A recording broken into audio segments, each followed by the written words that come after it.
Ayan mga kababayan.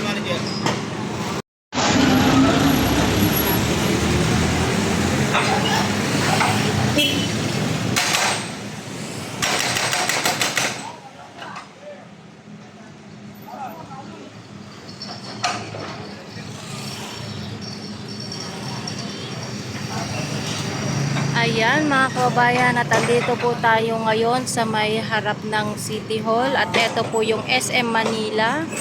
Ayan mga kababayan, nandito po tayo ngayon para i-update natin itong ginagawang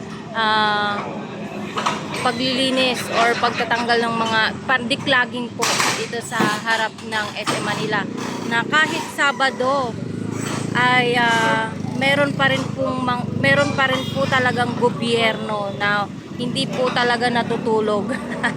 Walang pahinga-pahinga, 'di ba? Ayan po yung kasama po natin ang DEPW at ang mga engineering.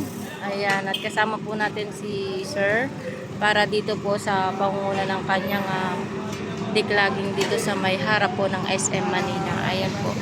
Kasi halos po lahat ng mga barangay chairman nagdideclag po ngayon.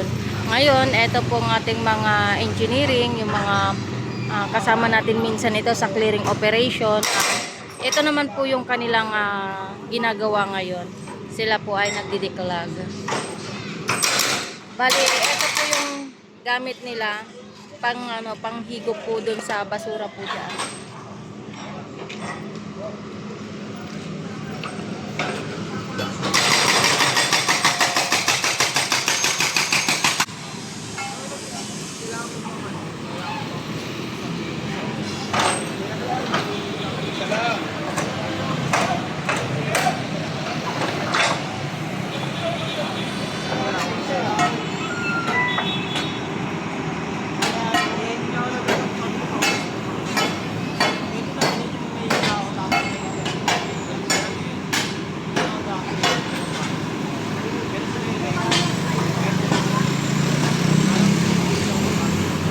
Ito po yung gobyerno na walang tulugan. Kahit Sabado, work, work, work.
May tao rito. At ito na nga mga kababayan, nabuksan din. Kanina pa nila inaano ko. Kasi para madiklag, matanggal po yung mga burak dyan sa loob, mga basura. Kasi ito madalas dito, kunting ulan lang po, baha na po dito. Umaabot na agad hanggang tuhod. Kaya kailangan i-declog talaga yung mga dito. Yung mga drainage dito.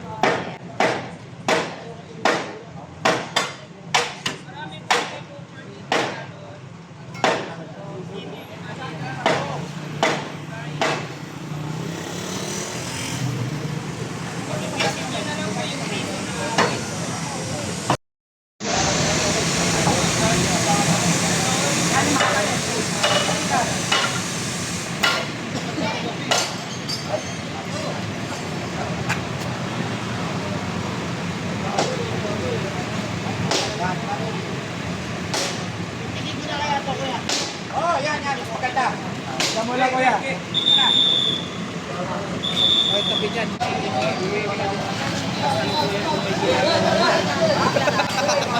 Hello, boss. din, iba din. Oh, hindi ko na shout out si boss. Dapat i-shout out. Ano boss? Ano boss? Ano boss?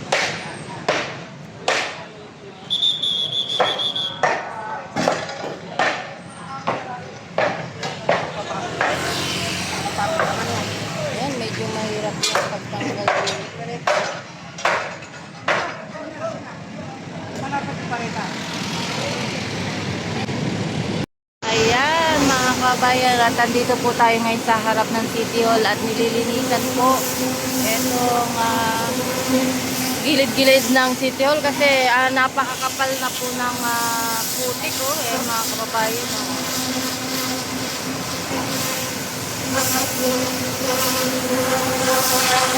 Oh, kapal.